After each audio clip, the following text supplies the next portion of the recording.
That's it? That's the last episode? That was just a bunch of Barbie girl in the Barbie world. What a rip. Greetings, fellow mortals. Just a reminder, saying it's just my opinion is for cowards. Please throw vile hatred at me. It greatly amuses me. Now, this is a disclaimer. I have not seen either Barbie or Oppenheimer.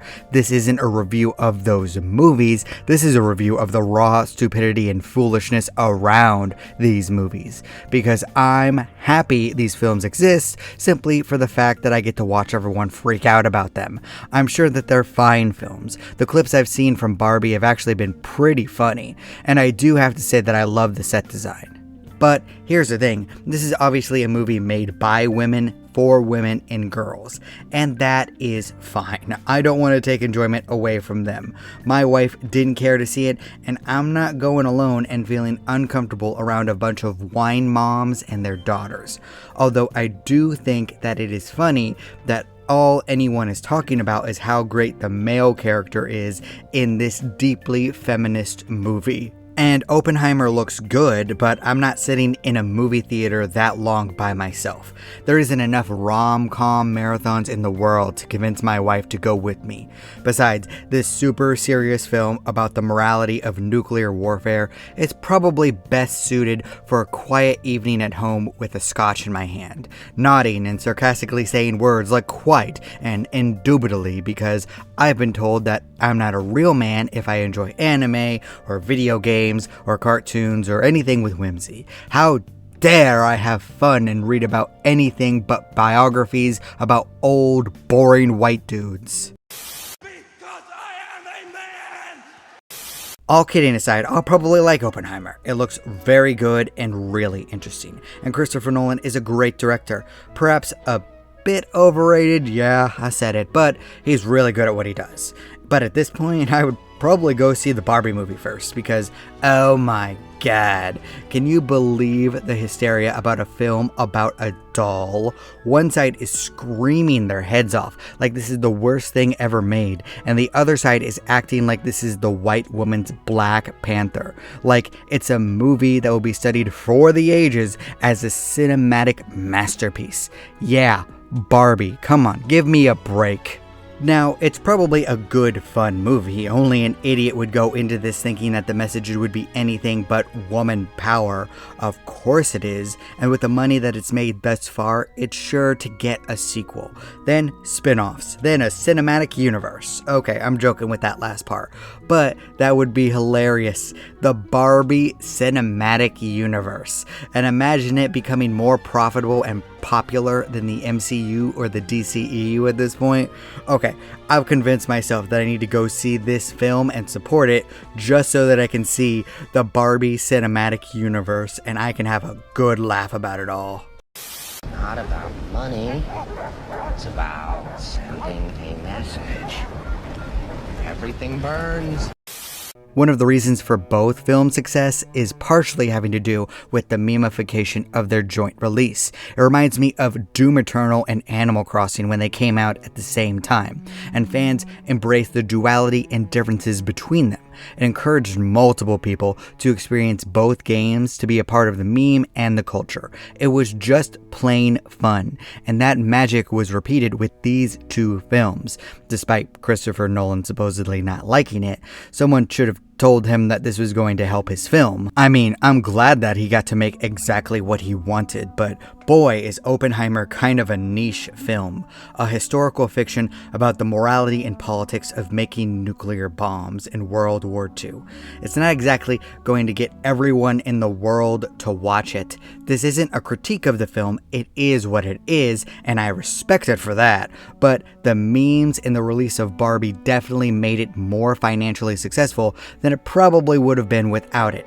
In fact, the duality probably helped Barbie a little bit too, even if it's a big brand on its own. I can see Hollywood trying to duplicate this lightning in a bottle moment to probably less success. You can't force memes to become popular.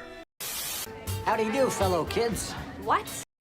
Of course, the other thing that helped both films financially is the fact that there are plenty of people that hate them. All the usual suspects were going on and on about each film, talking about how evil they are. Yes, both Barbie and Oppenheimer, by different critics, of course, for different reasons. Apparently, there are a bunch of Barbie fans out there mad with the direction of this Barbie film.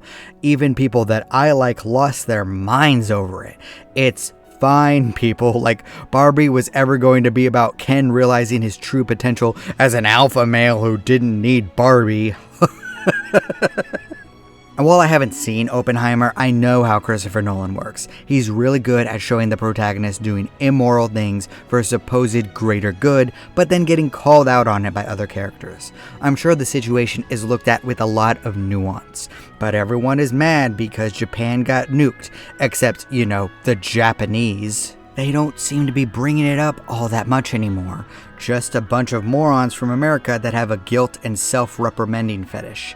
It's almost like all of this happened at the tail end of back-to-back world wars where everyone just wanted things to be over. It's war. There is rarely a good and bad side. You know, except in the part with the Nazis. Things are rarely that black and white, though. Are we the baddies? As I always say, hating something gives it a lot more power than if you just ignore it. All of the conservative-leaning people hating on Barbie just made it more successful. They gave the film free advertisement. The same thing could be said with getting mad at Oppenheimer for no reason.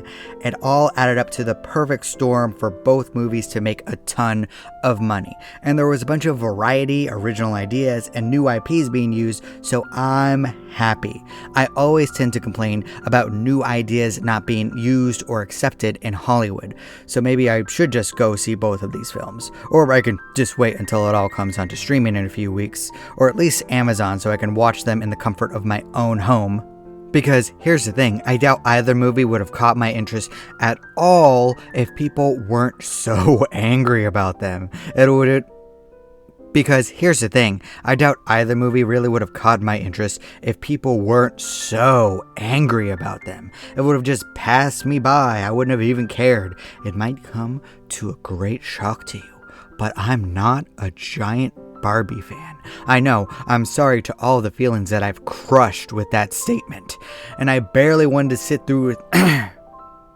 Because here's the thing, I doubt either movie really would have caught my interest if people weren't so angry about them. It would have just passed me by. It might come to a great shock to you, but I'm not a giant Barbie fan. I know, I'm sorry to all the feelings that I've crushed with that statement.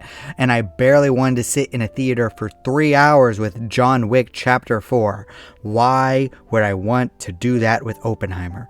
Theaters suck. Too many people, too crowded. I can't open my own beer. I can't annoy my wife with constant flatulence. Where's the fun in that? Movies are definitely a lot better at home. Babe, you're really doing fart jokes now? I can't understand your accent. Hating something just makes it more money. Like with Final Fantasy 16, I wouldn't have played it if Kotaku didn't hate it so much. Or The Sound of Freedom, I wouldn't have even known about that film if everyone didn't call it a QAnon recruitment movie, only for it just to end up being about child trafficking. Talk about disappointing. I wanted the conspiracies, man. Now, I do get the argument that these reviewers make money doing this, but it still gives the thing that you hate more power and more money. You advertise it for free. Calm down, bro. It's just entertainment. It didn't touch you in your no-no spot. Like I always say, you should probably save hate for like real world issues, not crappy entertainment. It's one of the reasons that I decided against making a video on the Golem game that came out earlier this year. It didn't deserve the raw disdain that I felt for it, even if it did suck epic donkey balls. But anyway, this entire situation makes me curious for future trends. What will the creators in Hollywood do with all of this information? Probably try to replicate it and fail, and probably try to make a lot of different doll movies now. I could see that happening. I mean, if they're even still making movies for a little bit. I kind of thought that the strike would end after the actors joined in, but the AI stuff must be holding up the discussions. So it's not like I can make a bunch of predictions and expect them not to be thrown out the window, but I can see them learning the wrong lessons from this. We'll see, but you know how Hollywood is. Vending machines are taking over! I said it could happen. Thank you so much for watching. Please leave a comment down below. I'd love to hear your thoughts and to continue the discussion in the comment section. And please consider giving my books Above Heaven, Dance of Frozen Death, and Vows of Blood and Honor, which will be released in September, a chance. I appreciate you. Do not despair.